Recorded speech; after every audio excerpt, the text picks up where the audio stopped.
In the world of gaming, the players mainly have two separate but equally desirable experiences.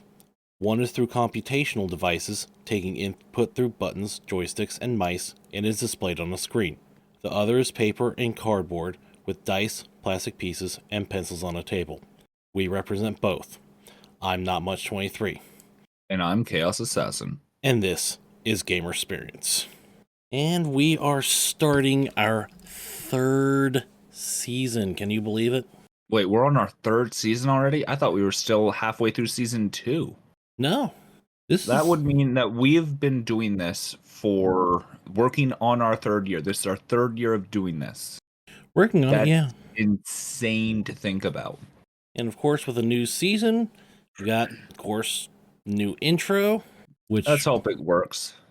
Yeah. We're going to be trying different things. Like, you have an idea for one. Yeah. I'm going to be thinking of more. Yeah. And, of course, we have a new recurring series that we hinted at for the Season 2 closer, which is... Can you remind me on that one? Because I don't remember that one. Gaming Pet Peeves. Oh, similar to how Family Guy has the clip with Peter of what grinds my gears kind of thing. Yeah, just... Isn't that what we wanted as far as in reference to it when we thought of it? Yeah, pretty much, but I mean, I'm sure there's enough pet peeves to fill like 12 seasons of just that. I don't know. Some of them might get a little repetitive.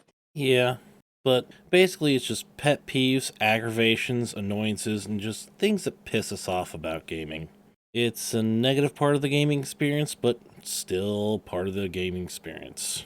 And whereas we try to focus on the more positive, can't really call ourselves a podcast about the gaming experience if we didn't bring the negative into it.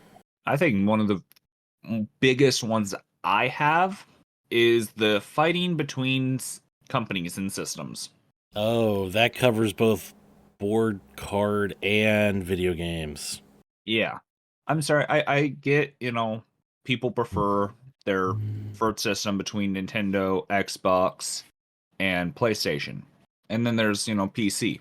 But why fight about it as much as people do? I think it's Are we not all just playing games? I think people like to be part of a group or a tribe and compete against others. Then be part of the gamer group and go against the weird nerdy readers. Why fight against each other when there's other groups we could target? I don't know. I guess it's part of human nature. Didn't we try to come up didn't we have an episode where world peace through gaming or something? Yeah, we did. You listeners will have to go back through our things and figure out which one that was, because I don't remember. I know it was part of the first season. Was it really? Yeah. Wow. It was that long ago. That's back when I worked at, a completely different job. Yeah. And Lord Greyhawk, which we're going to have to bring back on as a guest for one of these, submitted a couple in our Discord. And one of his is caustic players that don't seem to understand or respect or boundaries. Players like the one guy who is way too forward with female players, making explicit, sexist comments every chance he could, to the point of the store owner calling him as a GM to rein the guy in. Final straw was leaning across the lap of a female player to pet her service animal while both were seated at the game table. The dog had been moved to the opposite side of the woman because he would not leave it alone. In the end, he was fortunately perma-banned from the table and from the store that they were playing in, from Pathfinder Society as a whole. Yes, that was a worldwide ban from the organization. Well, they kind of broke a law. Yeah, and he had no idea what he'd done wrong, according to Lord Greyhawk. Was he dumb? Like, I'm sorry. Even I know that, it's a fluffers. It's so cute. I want to pet it. It's got a vest. Damn it, I can't pet it. But I'll at least give compliments. Yeah. To most of the service animals I see. But like, you don't interact with them. Yeah, that's why I've been taught. You don't interact with service animals because they're on the job. Yeah. Granted, sometimes, you can't help certain things. Like children are gonna see a dog and just run up and start petting it. That's kind of a given. Especially small children, like kindergartners, first grades. Even when I've been walking my dog, I'm training her to be a service dog. It's not going very well because husky. Hmm. Um, I'll be walking her and she'll be doing really good, and then kids will just run up and just start petting her, and I have to explain to them like, hey, don't just run up to dogs and start petting them. Always ask the owner for permission. And so most of the kids, like in the neighborhood that I live in, they've learned to come and ask, hey, is it okay if we say hi to your dog and pet your dog? And most of the time I'll say yeah, because I'm just typically taking her out for a walk. But there are some days it's like, okay, no, I need to get her walk done. I have other things I got to do, so no, I got to get this walk done with. I'm glad they're learning. Yeah, I only had one that said that her mommy said that she didn't have to ask for permission. It was like, your mom's gonna be one of those parents that when you get nipped at is gonna kill the doggy. Ooh, entitled parents. Those are another pet peeve. I haven't dealt with them myself in gaming, but I do know that there are some parents out there that they'll actually get on like some of the mics in certain games and actually yell at other people to let their children win. What the fuck? Like Just I'm sorry, you're not gonna get on the mic in a shooting game and demand that everybody in the lobby lets your child win because your child sucks.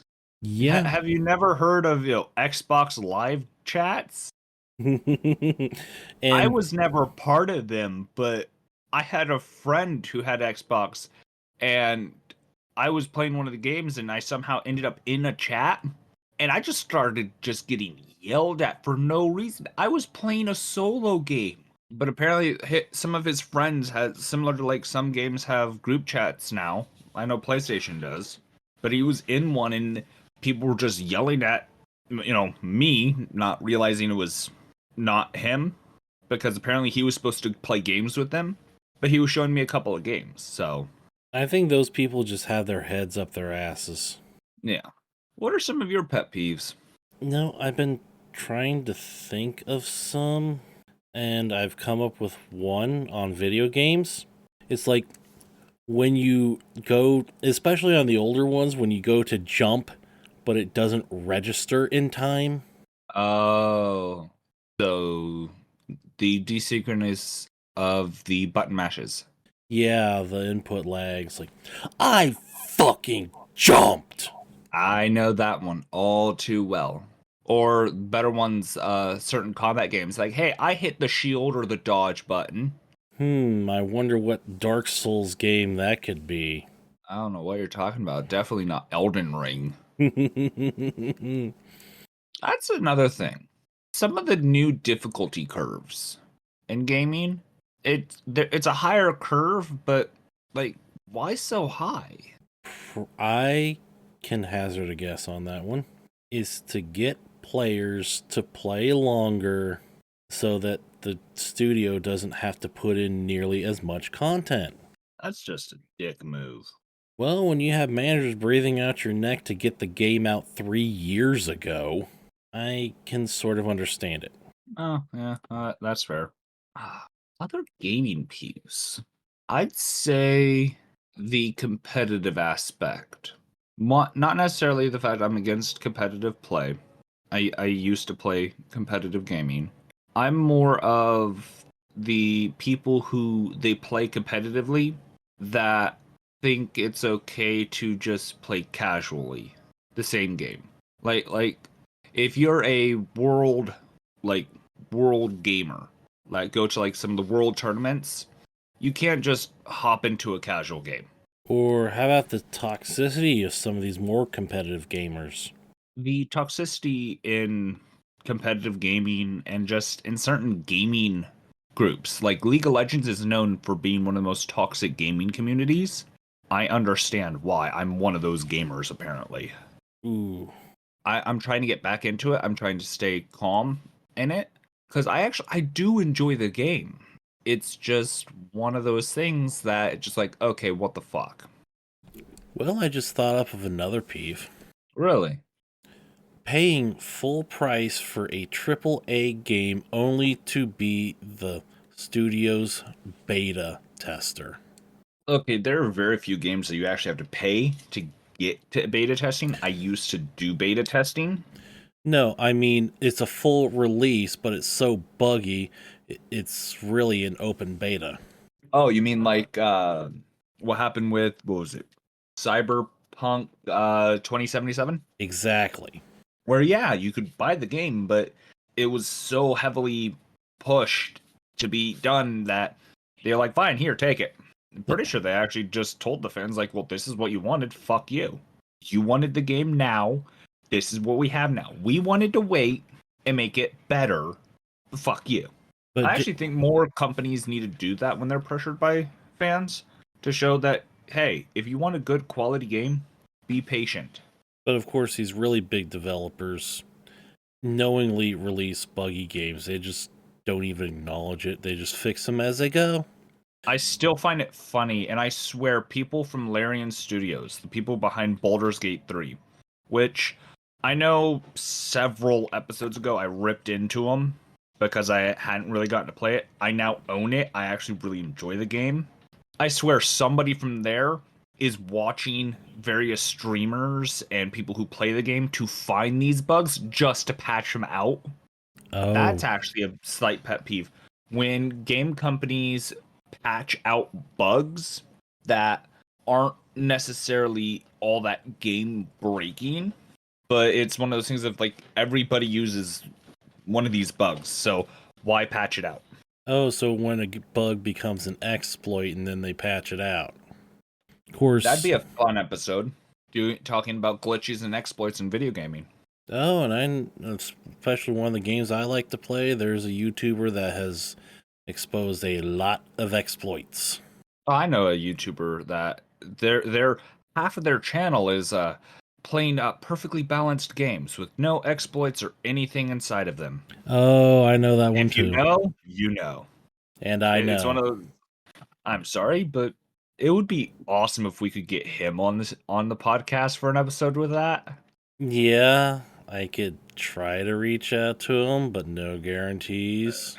Yeah, no, that would be an amazing person to have on the podcast as far as like, okay, what's it like literally having an entire YouTube channel devoted to, playing perfectly balanced games. We'll have to ship him some Yorkshire tea. Yeah. Speaking of YouTubers, I know it's a little bit late, but we didn't record until now. One of the YouTubers I actually really enjoyed. He did a lot of Skyrim and Fallout content. The Mitten Squad, sadly, is no longer with us, and I Oh, would like to say how sad I am about his passing, and how I hope that with some of the challenges, because I'm going to try to get back into streaming this year. My challenges are an homage to him. I'm going to try to recreate some of his challenges, but it's one of those things that, you will be missed, and we're sad that you are no longer here. What other pet peeves are there? Because I can't when we talk when we're actually sitting there and having them and experience them, you think of all the pet peeves, but when you're like, hey, what's a pet peeve you have with gaming? I can't think of any just like off the top of my head like that. when you're on the spot, it's hard to think. But what I was Yeah. going to get into is like all the patches and fixes and stuff that they've done since the game release. By the time if you like put it down, then come back like a few months later, before you can play a game, there's like a 20 to 80 gigabyte update before you can play. Hey, we're not playing COD like that. Most of the time, it's maybe up to like I think most I've had was a 6 gigabyte update, and that was after a year. Only games that have like an 80 are like some of the COD games or games that have like different seasons because they have to go through each season. That's part of it. But it's still annoying when you have a really big download when you're coming back to a game. Yeah. One of the things I don't like with some of it is when there's a game I play. I actually really enjoyed the game when it first came out. Like I played it 18 hours a day every day for like 3 4 months straight. And I had done everything in the game, at least that had been released. There is now a lot more that's been released, and trying to get back into it is just really, really hard because there is so much new stuff. It's I left because I there was nothing for me to do. Now that I'm trying to get back into it, there's just so much to do. I don't know where to start. Oh, Yeah. I stopped playing for like a year and a half, 2 years. And it's not one of those that you could just, put down, pick back up and go. No, it's when I left, they had just recently introduced a new section of the map. And I didn't even complete that full thing because I don't like that section of the map. And now there's like four different areas altogether that I have to try to unlock. None of my people are strong enough to even go into those areas. And so I have to sit there, get myself strong enough to go to where I can get to those areas. And it's just really hard to do because I haven't played in 2 years. I've got some friends of mine who are helping me get my stuff back up so I don't have to sit there and do it because I don't like tedious tasks like that. So they're helping me by doing like certain things for me, which I appreciate. But it's one of those things that's like, okay, I've got to get back into it and play it again. But it's not easy. one of the things that really pisses me off, especially about like mobile games, is how there's so many updates that it just starts to stack up and take up so much storage in your phone that you Um, have to uninstall and reinstall just because of that update bloat. yeah. I think my biggest pet peeve when it comes to mobile gaming is the sheer number of ads. I get that's how the companies make money, but when you're playing like a subpar, like just mind-numbing game that, is supposed to help you relax and you get, you know, maybe 30, 40 seconds playtime, and then there's an ad, and then there's another ad, and then you get another 30, 40 seconds of play, and then there's another ad. And these ads are like try this game, and when you go to exit off them it goes to open them up. Just like, why are you gonna have a fake X there, or an X that's just not even responsive? Like, why? To get you to click through. Yeah.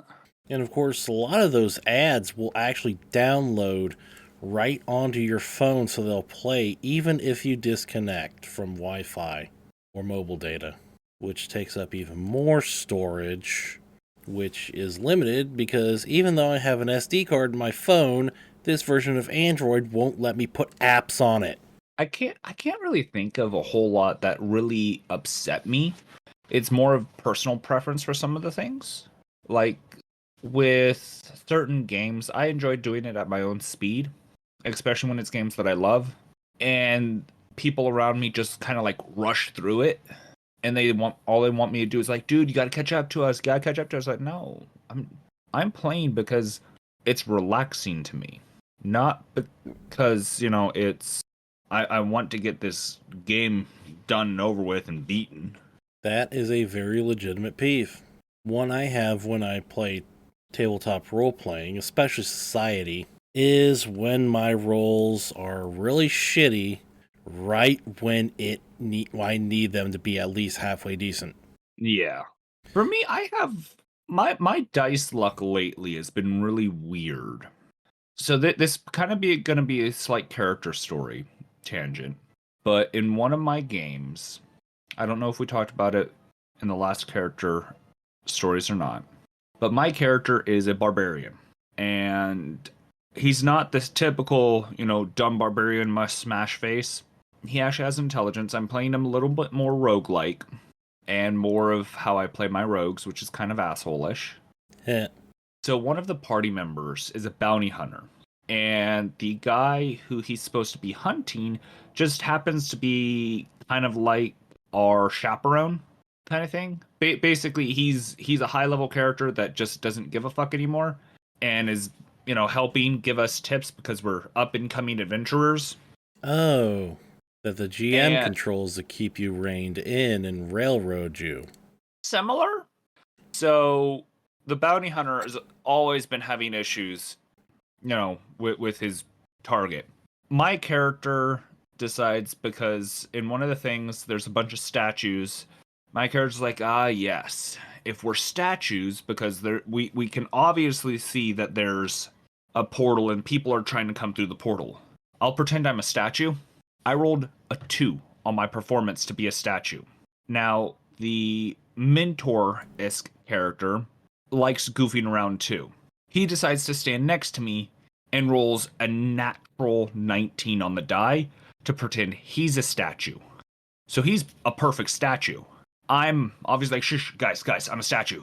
Don't worry, I'm a statue. Or something itches and you I'm just gotta scratch it.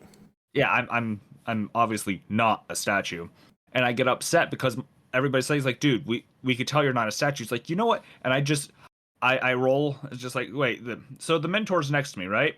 And he's like, yeah, why? I'm gonna throw the mentor at the thing that's causing the portal to be open. What? I'm a 18 strength barbarian. He was like, okay, well, you're gonna need to try to grab him. Well, he's a statue, so he's not gonna try to resist. Otherwise, it breaks the illusion of him being a statue. He's like, hey, wait, okay, fair enough, but doubt you're actually gonna pick him up and throw him. Rolled a natural 20 to pick him up and throw him. By the way, the portal that's open is a portal to hell, or since it's D&D, technically it's Avernus. So I pick him up and throw him at the thing making the portal open. He hits it. He makes the save to catch himself because it's kind of like on a ledge, but fails at maintaining and holding and ends up kind of falling down and taking a bunch of damage and ends up falling through the portal into hell. Joy. So now my character's like, you keep telling your bounty to go to hell. Doesn't seem that hard. I kind of threw him there. And so now it's just one of those things that just keeps irking because it's a ranger. It's played by one of my friends. I like fucking with him, but it's just like, it's really not that hard. What seems to be your problem? Are you just not throwing him into the portal to hell? You had a good opportunity. The barbarian was able to do it. Why can't you?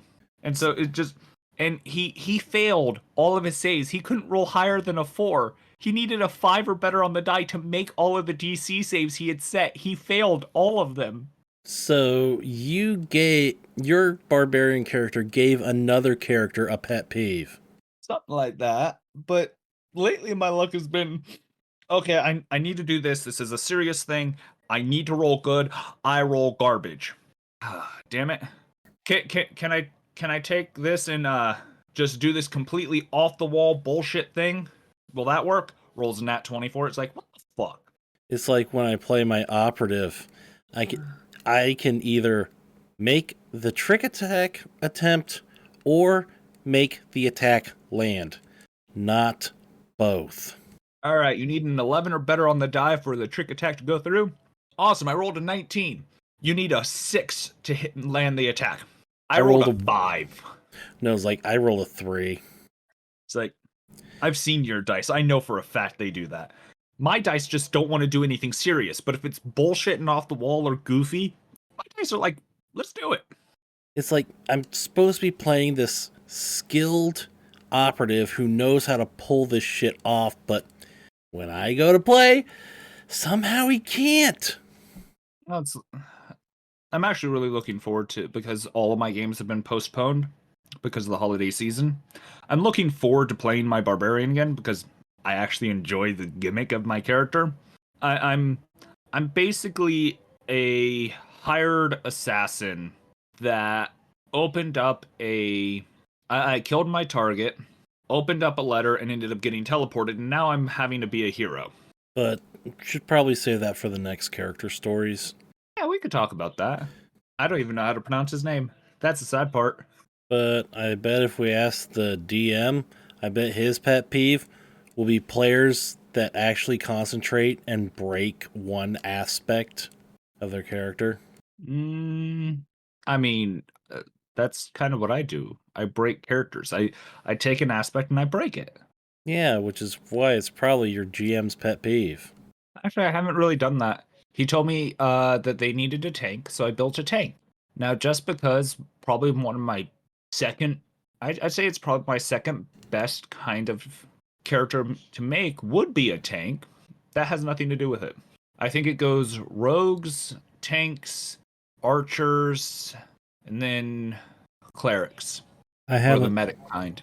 Yeah, I haven't made enough characters to know yet. I oh, I've been doing this for wow, I think close to 20 years now. Holy shit. That's scary to think about. And Just you, the sheer amount of time we've been playing. and you can't think of another pet peeve right now? No. Not even Thaco? Okay, to be fair, I played with Thaco. Yes, it's hard to it's hard, but that's part of that system. I actually didn't really mind Thaco. My dad explained it to where it was easy enough for me to understand. You want, a really low armor class, which honestly, for you, would be really good. Me? Yeah. Hmm. Too bad there wasn't a Thaco Bell there to help the players out, or the player characters. But I never actually had an issue with Thaco.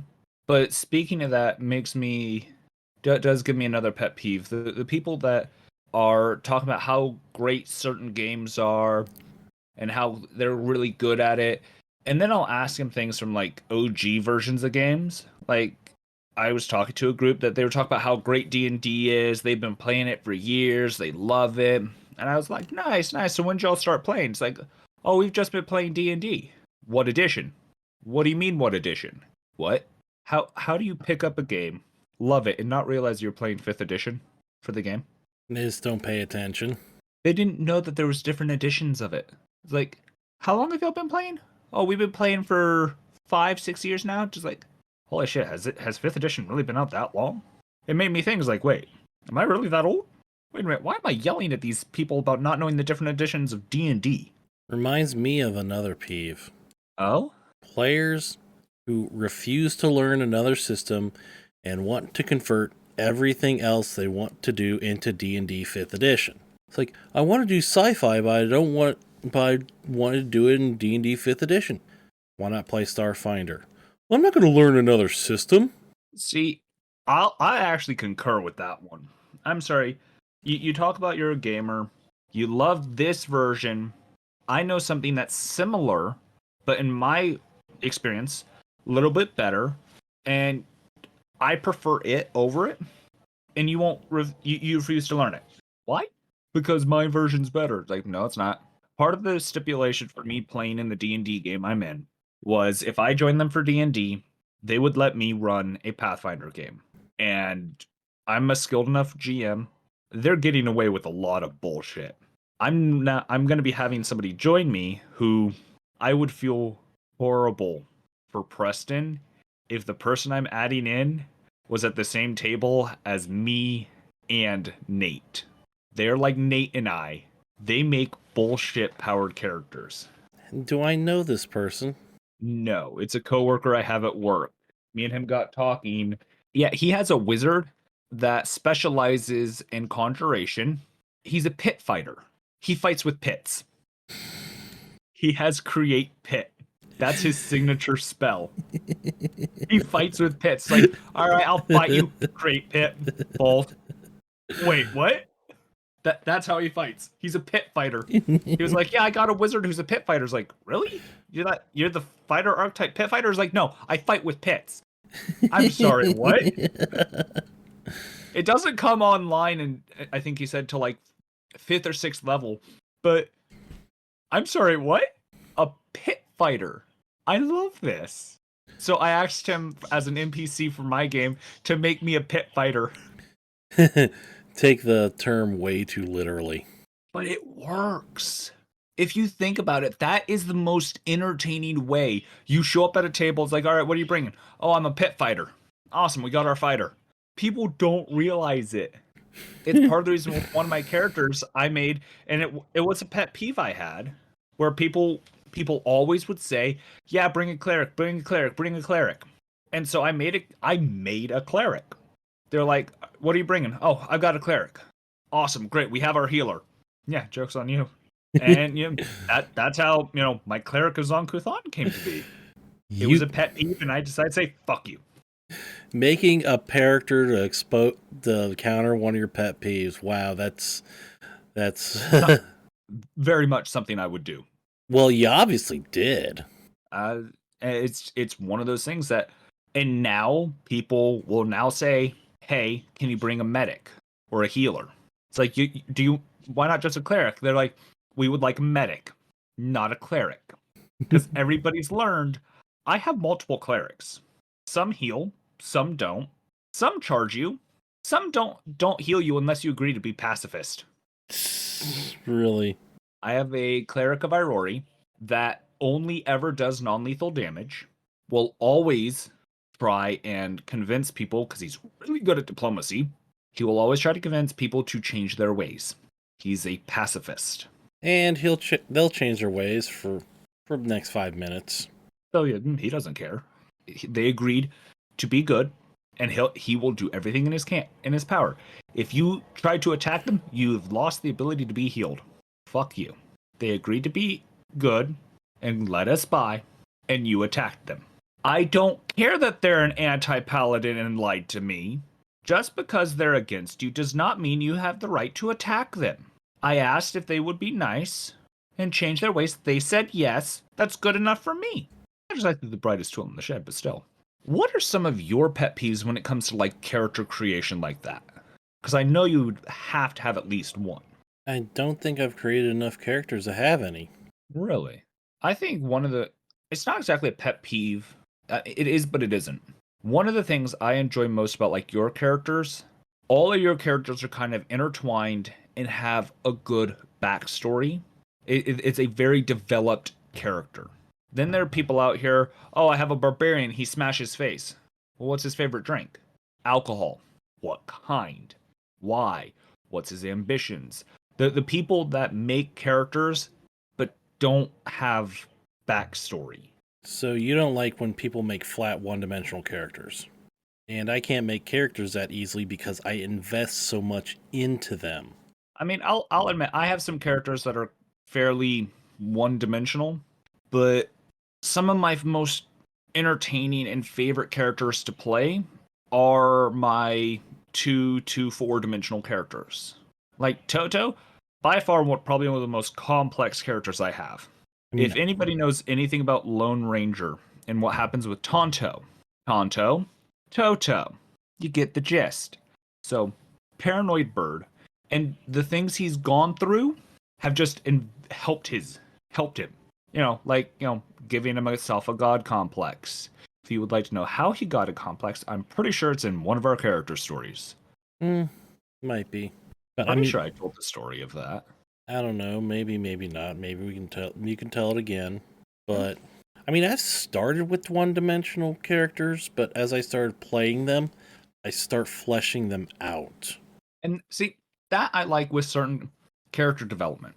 People say you can't have character development in tabletop, and it's really hard to say, no, it's not. I had one of my characters would always be near the front line. He's an archer. I know I've told plenty of stories of Robin, but he got tired of the casters not knowing what spells were being thrown at us. There was an explosion of fire. What was that, cleric? What was that, wizard? What was that, sorcerer? What the fuck do y'all not know? You know what, screw this. Took a level dip of wizard, so he went through the time and invested, okay, teach me more about magic. And he learned things about magic. He realized that people around him couldn't always tell him the info of the creatures. Why aren't my arrows working? Oh, it's because you need to use adamantine arrows. It's an adamantine golem. Oh, people couldn't tell him that all the time.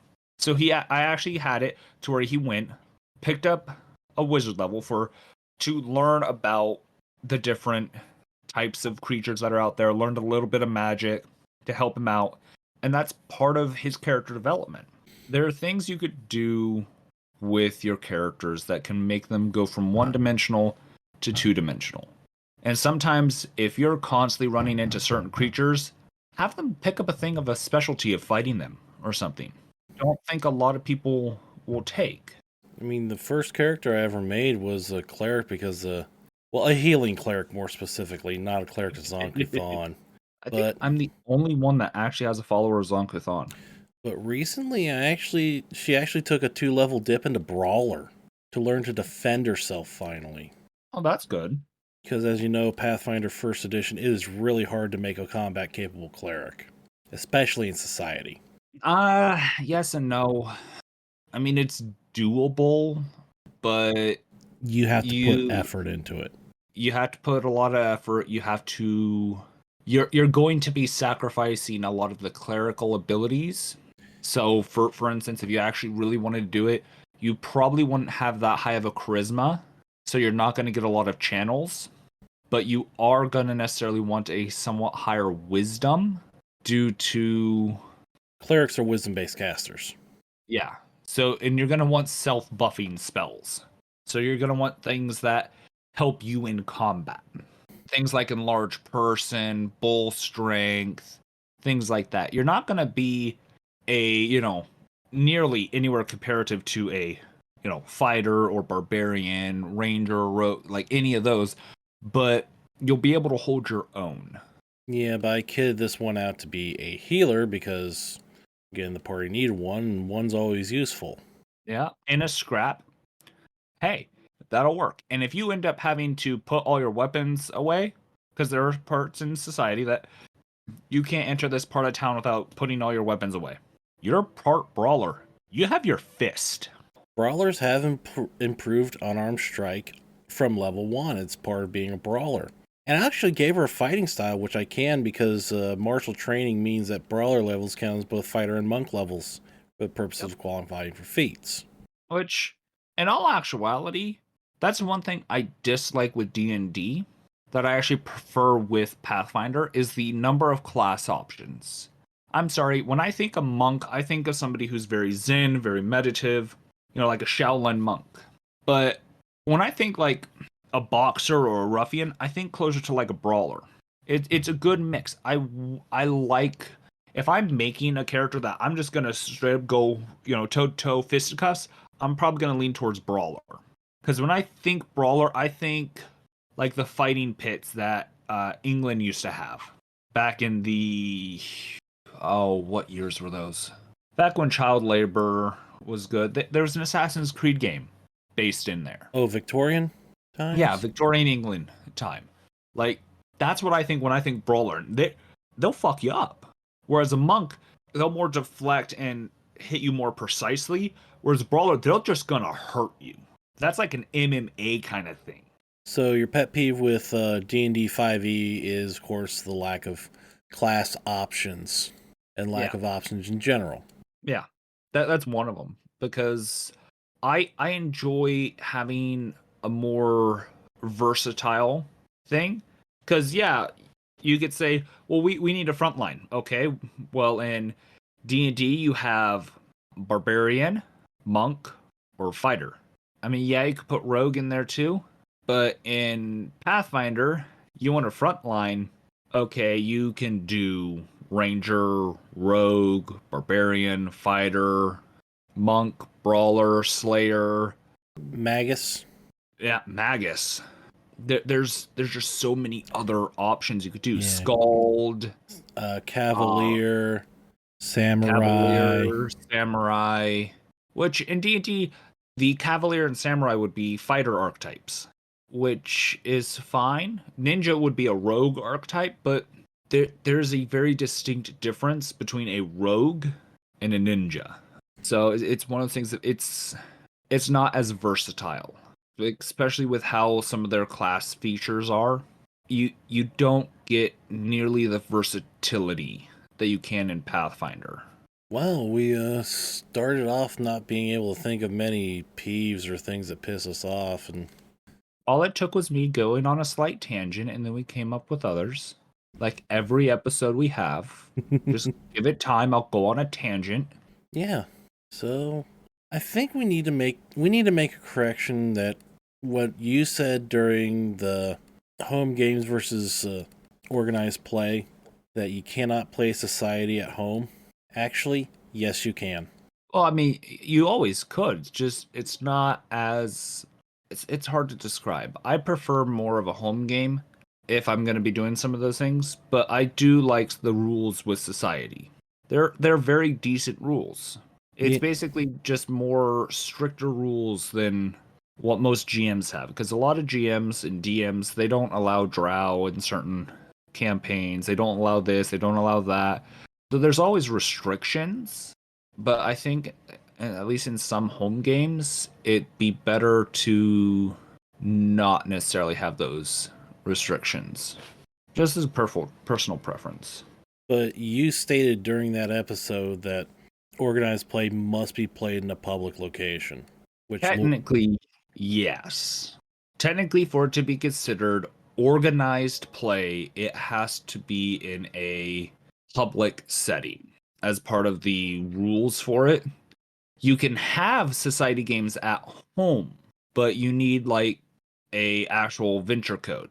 Part of the reason that Preston and Shelley do it is because they do more direct games at their home, which you just have to apply for it. okay, yeah, Lord Greyhawk just pointed that out that we should make that correction. And if you have your own gaming pet peeves or things that piss you off about gaming that you would like to tell us about, you can send us a direct message on X, formerly known as Twitter, at Gamersperience, or send us an email at gamersperience@gmail.com. Also, if you don't have any pet peeves, if you have character stories, you can also message us or email us on both of those, as well as give us feedback on our new intro that we are trying. We're going to try a few others. Or I if, I I liked it. I think it can work, but let us know. yeah, I'll be trying a Uh, few more. Or if you have any other questions or comments or concerns or whatever. Not only that, I believe via most of the stuff we have our Discord link, or did that expire on us again? I set it to never expire. I'll check it again. It's on our pinned tweet or Yeah. X post. And if you have any friends or anything that you think would enjoy this podcast, or think that, hey, I know you got some character stories, here's a podcast, let your friends know. That's best we can do as far as trying to make our podcast grow. We're hoping at least to grow a little bit this coming season. And to make a podcast that you enjoy listening to. So please tell us how we can do that. Yeah. And with that, I'm Not Much 23. And I'm Chaos Assassin. This is Gamer Experience, and as always, we invite you to have your own Gamer Experience.